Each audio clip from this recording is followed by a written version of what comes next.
बहुत से सवाल है। आगे कहूँ तो डैनियल चैप्टर से हम बहुत कुछ सीख रहे हैं। आज भी हेवनली लैडर्स मिनिस्ट्री से ब्रदर एमडी जगन आए हैं। Let's ask him a few questions. Brother Jagan, welcome to the programme. धन्यवाद।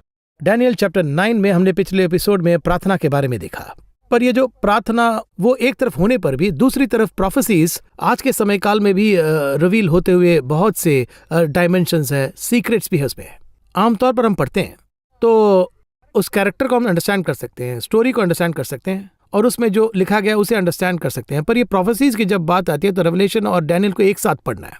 अब इस चैप्टर 9 में जो डिटेल है उसे जरा एक्सप्लेन क्लियर, स्पेशली जब नंबर्स आते हैं, वीक्स आते हैं, तो उसे थोड़ा सा क्लैरिटी चाहिए। यहाँ 9वें अध्याय की विशेषता क्या है? यहाँ वचन 2 में मैंने यरूशलेम की उजड़ी हुई दशा 70 वर्ष में पूरी हो जाएगी। उस वचन के अनुसार जो यिर्मयाह नबी के पास पहुंचा था कुछ वर्ष के बीतने पर जी, तो ये खत्म हुई भविष्यवाणी से शुरू हो रहा है जी, ठीक है ना? वो भविष्यवाणी जब पूरी हो रही है उस समय वो यहाँ पर है। अब जो भविष्यवाणी पूरी होने जा रही है उसके बारे में आखिरी वचन में बताकर वो खत्म करता है। तो इसके बारे में क्या होने वाला है? 3 समय काल को एक ही अध्याय में बताया है। एक ऑनगोइंग, जी, भूतकाल भी है, दानियल का वर्तमान का समय है, फ्यूचर, भविष्य काल है, यानी जो हमारा समय है। इन तीनों को मिलाकर एक खास बात है, वही 9वें अध्याय की खासियत है। इसमें हमारे लिए सबसे मुख्य बात क्या है अगर ये पूछे तो वो है वचन 27 27th वर्स। जी हाँ, हमने इसमें बहुत कुछ देखा है। इसमें हफ्तों का हिसाब देखा है। हफ्तों के हिसाब के बारे में मैं साफ साफ बता दूं, यानी यरूशलेम को फिर से बनाने के लिए जो आज्ञा दी जाएगी, यानी नेहमिया राजा के सामने दुखी होता है। क्यों दुखी है? तो कहाँ शहरपनाह ढा दी गई है। जब उसने ऐसे कहा तो उसे वापस बनाने की राजा नेहमिया को अनुमति देता है। तुम जाकर उसे बना कर आओ, इस तरह से राजा उसे आज्ञा देता है। अगर आप मुझे पत्र दे तो निश्चय सब लोग मुझे ऐसे ही जाने देंगे। वो आज्ञा निकलने के बाद से ही भविष्यवाणी है, जिस दिन लिखी गई। एक विषय को हमें समझना है, वो यरूशलेम को 3 फेज में बनाते हैं। पहले शहरपनाह और फिर जरुब्बाबेल भवन को वापस बनाता है। फिर इज़रा की अगुवाई में शहर को पूरी तरह से तैयार करके वो रहने लगते हैं। देखिए, उस समय में इज़रा बाइबल टीचर था तो वो वहां आकर सब कुछ सिखाता है। ये 3 फेज में होता है। तो इस इज़रा के समय के पहले था जरुब्बाबेल और उसके पहले था नेहमिया। उसने शहर पनाह बनाई, दीवार, वहां से शुरू करके यीशु मसीह की मृत्यु और फिर उसके बाद यीशु मसीह का जी उठना, फिर उसके बाद में 7 साल का क्लेश काल। देखिए, इस पूरे समय काल के बारे में यहाँ पर ये भविष्यवाणी दी है। अब देखिए, इसमें एक छोटी सी उलझन है और वो तो इस तरह है। इसे समझने में उलझन ये है कि ये जो 70 सप्ताह हैं या 490 डेज, 490 दिन, यानी भविष्यवाणी के अनुसार ये 490 साल हैं। अब इसका हिसाब देखा जाए तो यीशु मसीह को क्रूस पर चढ़ाए जाने तक का ये समय खत्म हुआ।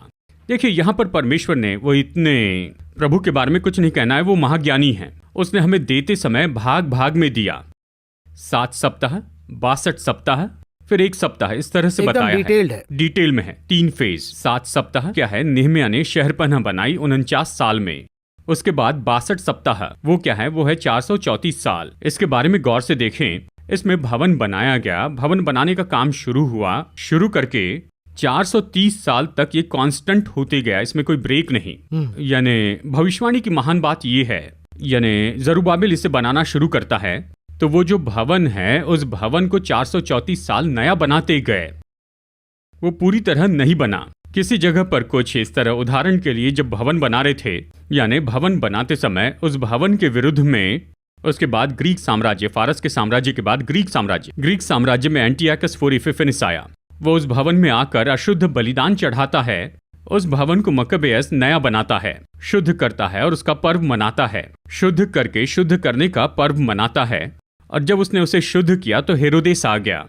हेरोद आकर भवन को नया बनाता है। इसमें क्या है? हेरोद ने उस भवन को बनाया तो वो हेरोद ने बनाया कहलाया। ये जो भवन है वो तो यीशु के आने तक कहीं न कहीं नया बनाने का काम चल रहा था। अब देखिए, ये सच में चकित करने वाला कोइंसिडेंस है। भविष्यवाणी, एक मॉडिफिकेशन लगातार, भी कहे मेंटेनेंस, मॉडिफिकेशन, उसमें की परेशानी और फिर उसे फिर से ठीक करना, कुछ न कुछ चल रहा था। बिल्कुल 434 साल बाद, यानी कहा जाए तो ये नेहमिया के इन 49 साल को जोड़ दें, 483 ईयर्स, जहां यीशु मारे गए, क्रूस पर चढ़ाए गए। अगले 7 साल शुरू होंगे, भविष्यवाणी के अनुसार शुरू होंगे। क्यों वहां पर एक जगह रोका गया, एक छोटा ब्रेक लिया गया अगले 7 साल के पहले ब्रेक। ये ब्रेक क्यों दिया गया हम नहीं जानते, यहाँ तक कि ये लोग भी नहीं जानते थे, पुराने नियम के पवित्र लोग, क्योंकि यीशु मसीह की मृत्यु तक यहाँ वचन 26 में यहाँ पर बताया है, मसीहा के मारे जाने तक। देखिए इसमें बहुत ही आश्चर्य की बात यह है, यीशु मसीह की मृत्यु के बारे में पुराने नियम में बहुतों ने बताया था। उदाहरण के लिए याकूब कहता है, यानी भविष्यवाणी करते हुए उत्पत्ति 49 में, यहूदा सिंह का बच्चा है, सिंह के समान दबकर बैठा है, फिर कौन उसको छेड़ेगा। ये यीशु की मृत्यु का एक चिन्ह है। फिर एक जगह पर यशायाह कहता है, उसकी दाढ़ी के बाल नोचे गए, उसे मारा गया, इस तरह बताता है। ये मृत्यु भी उनको बता दी गई थी। भजन संहिता में दाऊद कहता है कि उन्होंने मेरे वस्त्र पर चिट्ठियां डाली हैं, मेरे शरीर पर आनंद का तेल उंडेला गया है। इन्हें मृत्यु के बारे में बताया, लेकिन पुनरुत्थान के बारे में नहीं बताया था। ओके। यीशु जी उठेंगे इसके बारे में किसी को भी पता नहीं था। सबके लिए मृत्यु मृत्यु ही दिख रही थी, पर वो फिर जी उठेंगे, ये भविष्यवाणी एक ही के पास थी, अय्यूब के पास थी। अय्यूब इस तरह से कहता है, मेरा छुड़ाने वाला जीवित है। तो वो कैसे, मतलब वो कैरेक्टर सेशन जब आते हैं तो सिर्फ अय्यूब को सिर्फ रिवील करना, वो कैसे तो थोड़ा अलग देखिए, इसमें हैरान करने वाली बात क्या है, क्योंकि हम अय्यूब को बाइबल में जब पढ़ते हैं तो हम उसे एक इस्राएली समझते हैं, एक इस्राएली की तरह उसे पढ़ते हैं। वास्तव में वो पूर्व से आया था। कहा जाए तो हमारे ही भाग से आया था, हम पूर्व में हैं, वो पूर्व के भाग से था। पूर्वीय देशों के लोगों में वो सबसे बड़ा था, बाइबल कहती है। तो वो तो पूर्व देश का एक व्यक्ति था। एक और बात, उसके समय में व्यवस्था नहीं दी गई थी।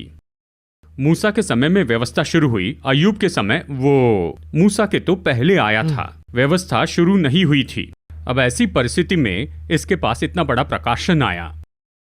ये आश्चर्य की बात, बाइबल में ऐसी हैरान करने वाली बातें हैं। बिलियाम है ना, भविष्यवक्ता था, और वही तो आखिर में बदनाम हो गया था। अब देखिए, उसी बिलाम ने यीशु के बारे में एक भविष्यवाणी कही, उतना क्लियरली बोल रहा है, स्पष्ट बताई, याकूब से एक तारा उदय होगा, इस तरह उसने बताया था। कहा जाए तो उनके पास एक महिमा में अनॉइंटिंग था। हाँ, लेकिन वो इस्राएली नहीं था।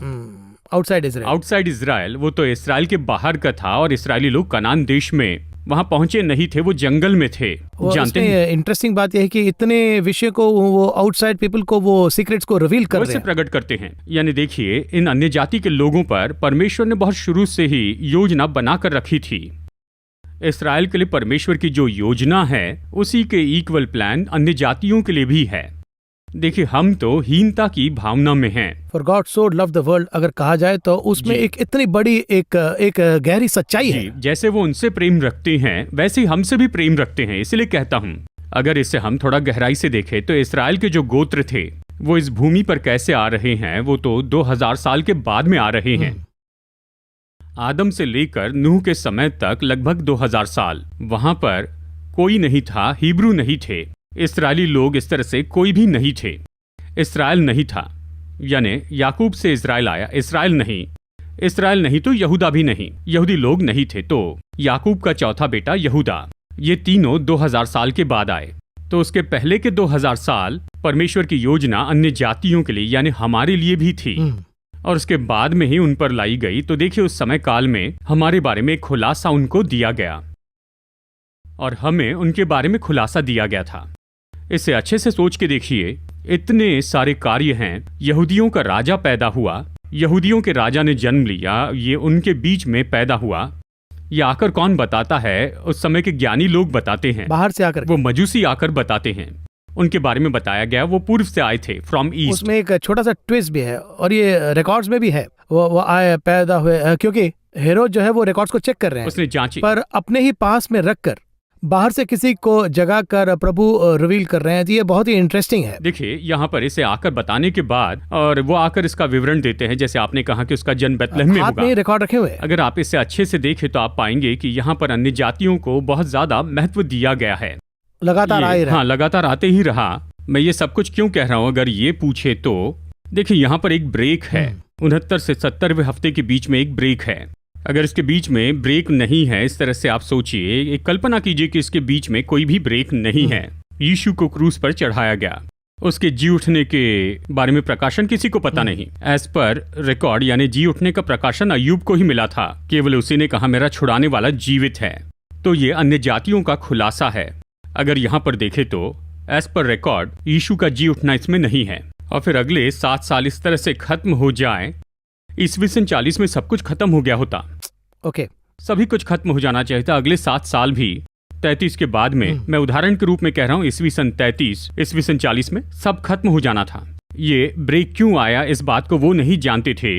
ये तो अन्य जातियों का समय है, ये तो हमारा समय है। ये 2000 साल इस बीच में आ गए, यानी ये 2000 साल खत्म होंगे और फिर उसके बाद 7 साल शुरू होंगे। वो 7 साल खत्म होने के बाद ये भविष्यवाणी पूरी हो जाएगी। उस समय तक ये किताब लाइव है। ये अध्याय, इस अध्याय का अंत नहीं होगा इंटरवल में, जैसे कि कुछ कामों में हम इस तरह कहते हैं ना, ये इंटरवल हुआ है, ये इंटरवल दिया गया है, यानी ये 2000 साल बीच में आ गए। 2000 साल जब खत्म हो जाएंगे तो उसके बाद ये 7 साल आएंगे। ये 20वें वचन में बताए गए 7 साल हैं।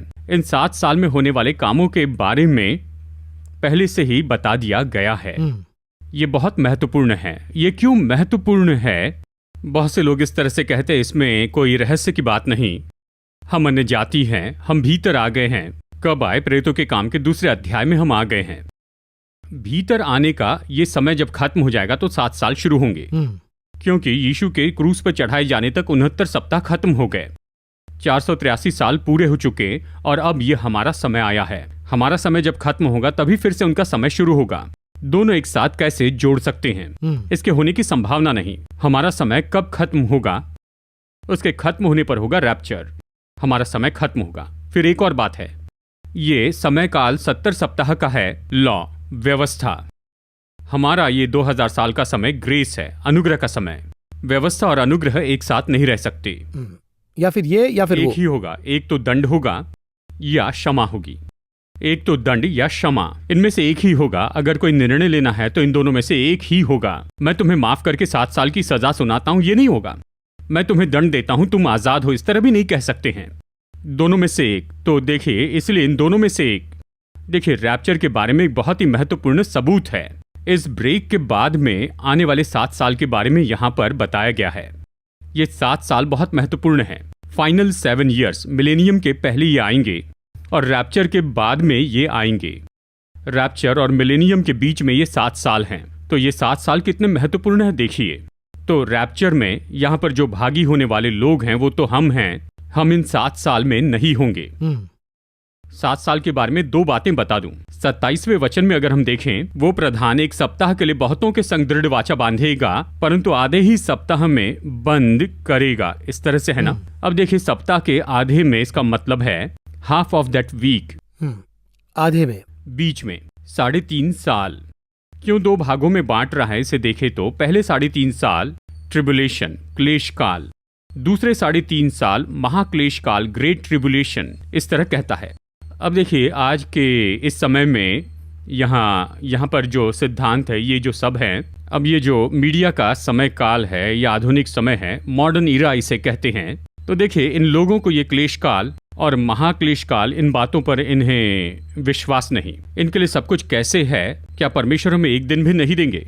परमेश्वर हमें समय देंगे। वो महाकरुणामय परमेश्वर है। क्या अपने बच्चों को ऐसे ही छोड़ देंगे? इस तरह पूरी बाइबल में गलती करने वाले बच्चों को परमेश्वर सुधारते हैं। देखिए, गलती करने वाले बच्चे को उसके पिता कभी कहेंगे कि गलती करते चले जाओ। मजे की बात यह है कि एक जगह पर रेवलेशन में ये कह रहे हैं कि अगर गलती किया है तो उसे छोड़ दे। हाँ। अब वो एक अलग टाइप में है। छोड़ दो मतलब देखिए, हाँ। सुधारने के लिए छोड़ सुधारने रहे के लिए हैं। छोड़ने।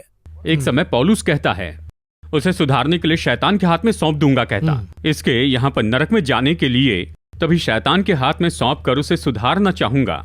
पूरी बाइबल को गलती करने वालों को सुधारने के लिए ये किताब हो इस तरह बनाया गया।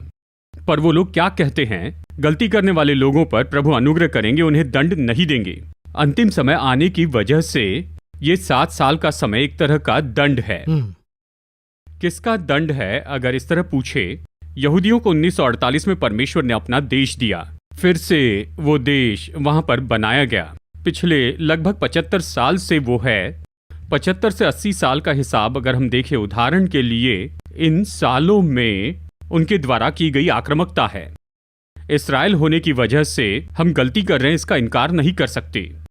इस्राएल तो एक तरफ परमेश्वर का प्रिय देश है, फिर भी कुछ लोग वो तो परमेश्वर के विरुद्ध में हैं। अगर हम न्यायों की किताब में देखें तो इस्राएली लोग जब ठीक थे तो परमेश्वर अच्छे राजाओं को उभारते थे, न्यायी बनाकर लाते। जब गलती करते तो वो बंधुआई में चले जाते थे और वो इनसे बुरा व्यवहार करते थे तो ये दोहाई देते थे। तब परमेश्वर क्या करते थे? छुड़ाने वाले को भेजते थे। शिमशोन, बाराक, यिप्ता, इस तरह उन्हें उठाकर फिर से उनको यानी रीशेड्यूल कर देते हैं। कुछ दिन सच्चे रहते हैं, फिर से प्रभु के विरुद्ध में चले गए। ये उनका एक रूटीन काम बन गया। अभी भी इस्राएली 2000 साल तक अपने देश में नहीं रहे। प्रभु ने जैसे कहा था वैसे वापस लाया। जो भी भविष्यवाणी उसने की थी एग्जैक्टली वैसे सब कुछ साबित किया और उन्हें फिर से उभार कर खड़ा कर दिया। देखिए, ये सब जो है बाइबल को पढ़कर उसे हम अपनी पीढ़ी में देख रहे हैं। हाँ, मिस्र देश में से निकाल कर उन्हें कनान देश में बढ़ाया, इस तरह कहता है। वो तो केवल पढ़ रहे थे, लेकिन ये हमारी आंखों के सामने हो रहा है। पूरी दुनिया में से एक जगह उन्हें लाकर उनका देश बनाया। हम खुद इसे देख रहे हैं। कितनी बड़ी भविष्यवाणी। अभी जब वो वहां पर आ गए तो इन 75 साल में परमेश्वर को प्रसन्न करने के लिए क्या किया और उसके विरुद्ध में क्या क्या किया। मैं न्याय के लिए नहीं कह रहा हूं, ये क्लेश क्यों आएगा इसके बारे में कह रहा हूं। यिर्मयाह ने हमें ये बताया है, मीका ने भी बताया है, यहजकेल ने भी बताया है। जब भी वो परमेश्वर से दूर चले जाते हैं तो परमेश्वर उन्हें चेतावनी देते हैं। वो दूर चले जाए तो प्रभु बताते हैं ये उसकी योजना है। अब देखिए, इन 75 साल में इज़राइल, चाहे वो परमेश्वर के प्रिय लोग हैं, लेकिन और दूर चले गए। मैंने एक प्रोग्राम में आपको ये बताया था, मैं मानता हूं इस्राएल प्रतिज्ञा का देश है, पवित्र भूमि नहीं। वो तो केवल प्रतिज्ञा का देश है, उसमें कोई भी बदलाव नहीं आया।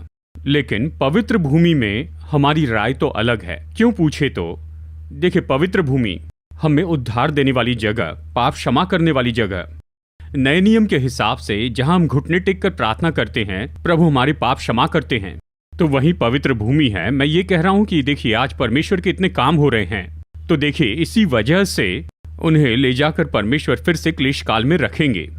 70-75 साल के बाद में उन पर एक डिक्टेटर आएगा और वही उन्हें क्लेश देगा। और ये तो दूसरे 3.5 साल में होने वाली घटना है।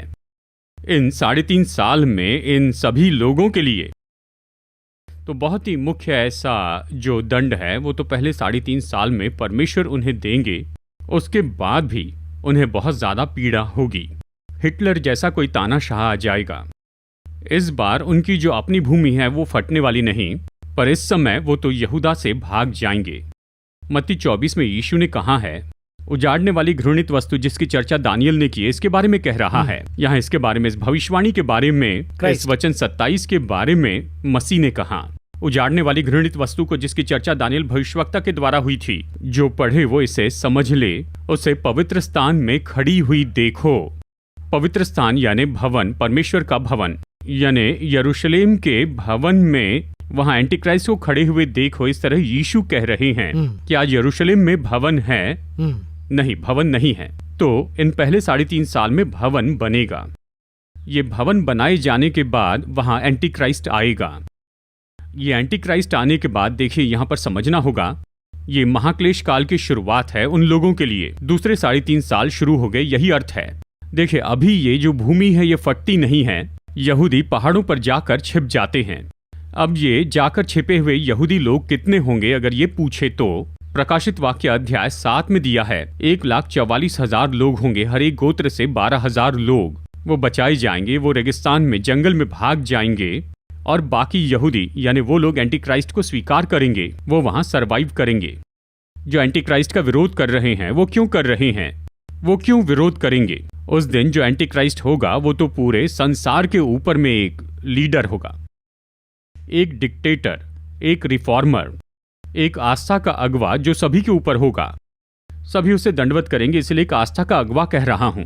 दुनिया भर के सभी के लिए अच्छा करके, यानी पैसे की परिभाषा, खरीदना बेचना सब कुछ वो करेगा। इसलिए वो एक पॉलिटिकल लीडर होगा।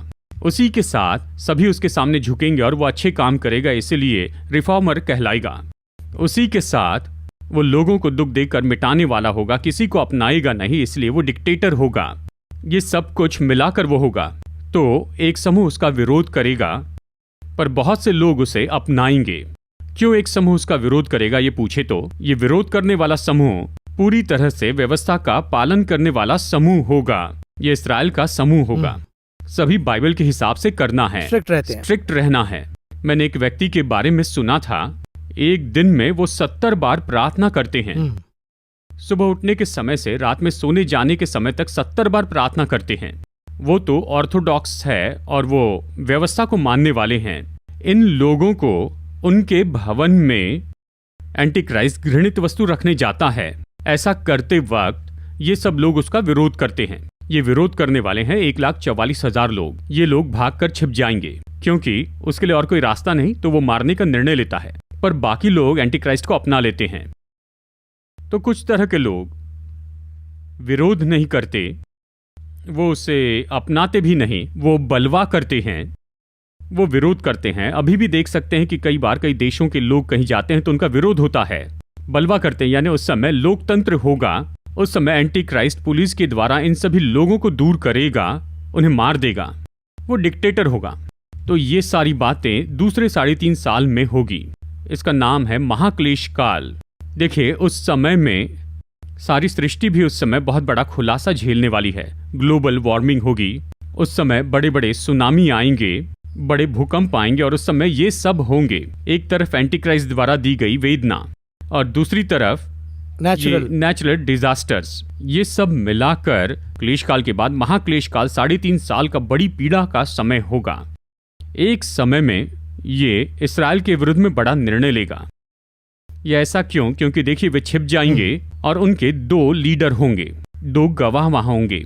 ये 2 लोग ही इन्हें चलाएंगे। इन दोनों गवाहों के पास कुछ सामर्थ होगी। कौन सी सामर्थ? वो बड़े बड़े महान काम करेंगे, आकाश से अग्नि बरसाएंगे, वो बारिश को रोकेंगे, वो ये सब कुछ करेंगे। देखिए, अभी ये जो एंटी क्राइस्ट है उसके साम्राज्य की मानो कसौटी होगी। तब ये लोग क्या करेंगे पूछे तो वो कहेंगे, इस्राएल के पहाड़ पर 2 बागी हैं, उनका अपना एक बहुत बड़ा ग्रुप है, हमें उन्हें नाश करना है। देखिए, ऐसी बात के बारे में हम पिछले 20 साल से इसे हर देश में सुनते जा रहे हैं कि यहाँ पर एक बागी समूह है, वहां पर एक बागी समूह है, उनका एक अगवा है, पहाड़ों पर छिपे हैं। इस तरह की बातें हम सुनते रहते हैं। सबसे पहले ये तो इस्राएल में होगा।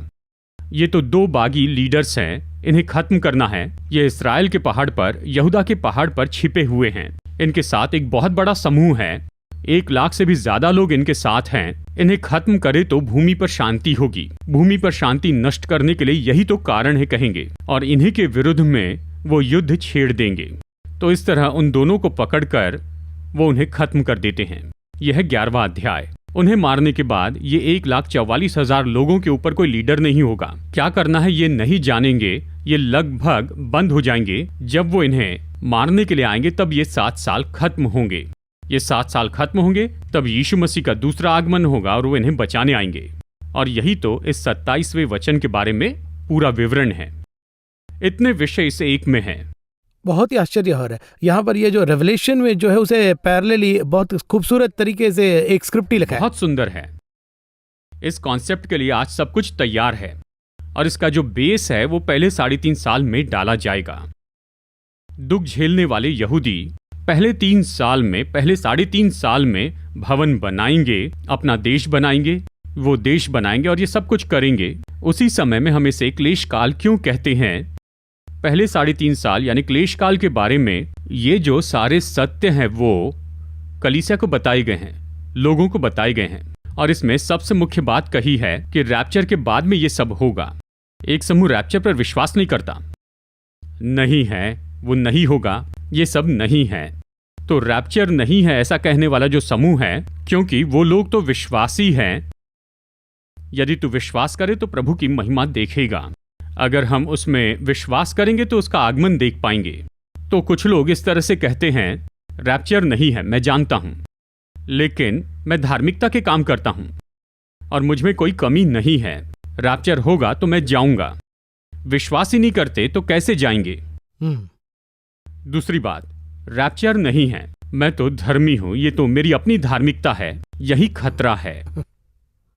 वो कहते हैं मैं तो परफेक्ट हूं। इस तरह वो खुद ही सोच रहे हैं। हम खुद ही सोचते हैं, यही तो खतरा है, रिस्क है वो। हाँ, देखिए कुछ लोगों में क्या हो रहा है पूछे तो मैं जानबूझकर पाप नहीं करता हूं, लेकिन जब तक मैं लहू और मांस में हूं, मेरे अंदर जो पाप है वो तो हमेशा रहेगा, कभी नहीं मिटेगा।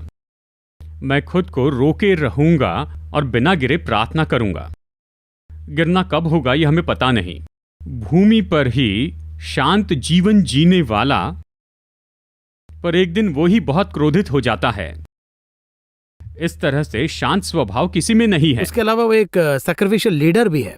देखिए, उसकी जगह पर दूसरा लीडर अब तक नहीं आया है। मोसेस के बारे में तो हम बहुत कुछ बात कर सकते बिल्कुल हैं। नहीं, पॉलिटिकल लीडर, आस्था का लीडर, ऐसा कोई नहीं हुआ। एक बहुत बड़ा रोल मॉडल। देखिए कितना समर्पण होगा।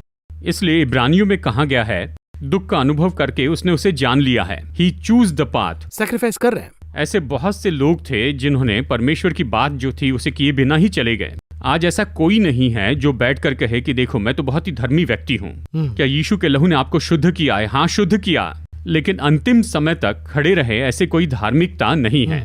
वचन कहता है हमारी धार्मिकता तो परमेश्वर के सामने मैले चिथड़ों के समान है, वेस्ट कपड़े के जैसे है। देखिए, परमेश्वर की कृपा के कारण ही हम जीवित हैं।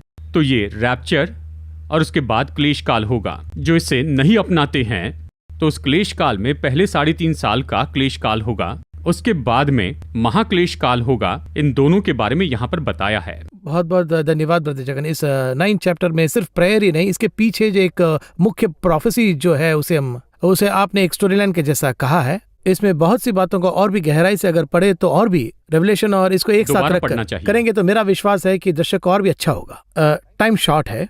अब एक छोटा सा सवाल पूछकर मैं इसे समाप्त करना चाहता हूँ। सवाल यह है कि डैनियल को ये रिवील कर रहे हैं। मेरा सवाल यह है कि हमारे जो दर्शक है, हमारे डिसाइपल्स जो अभी इसे देख रहे हैं, वो कहते हैं कि मैं भी इसे पढ़ रहा हूँ लेकिन रेवलेशन नहीं हो रहा है, उनके लिए आप क्या कहेंगे? प्रकाशित वाक्य, देखिए प्रभु पक्षपात नहीं करते हैं। प्रकाशित वाक्य सभी को देना है, ये वो चाहते हैं। ऐसा है कि लोग ज्ञान की कमी के कारण नाश होते हैं। सब में ज्ञान हो ऐसे वो चाहते हैं। सबके पास ये प्रकाशन होना चाहिए। सभी को एक ही बाइबल दी है, सभी को एक ही पवित्र आत्मा दिया प्रकट करने के लिए। इसे किस हद तक समझते हैं, यही तो सवाल है। मैं जितना चाहता हूं उतना देने के लिए वो तो निश्चय ही योग्य हैं। प्रकाशन केवल प्रकाशित वाक्य की किताब में ही नहीं, 66 किताबों में प्रकाशन है। एक एक किताब में अलग अलग तरह का प्रकाशन है। सारे प्रकाशन एक ही जगह पर आकर जुड़ते हैं। देखिए, इसमें हमारी एक भूमिका है। बिल्डिंग बनाते समय इलेक्ट्रिशियन का एक पार्ट है, प्लम्बर का एक पार्ट है। इसी तरह से मेरी एक भूमिका है, आपकी एक भूमिका है। हर एक के प्रकाशन को जब हम बाहर लेकर आते हैं तो वो पूर्ण हो जाएगा। तो प्रभु यीशु मसीह लोगों को पवित्र आत्मा से भर रहे हैं। मुझे ये चाहिए प्रभु, ऐसी सच्ची प्रार्थना करें, जरूर प्रभु मदद करेंगे। तो सिर्फ इच्छा ही नहीं, डैनियल उसके लिए सैक्रिफाइस भी कर रहे हैं और उसके लिए कुछ बातों को सैक्रिफाइस करके खड़े होने के कारण प्रभु ने रिवील कर रहे हैं। बहुत बहुत धन्यवाद ब्रदर जगन। अगला एपिसोड डैनियल चैप्टर 10, क्या उम्मीद कर सकते हैं?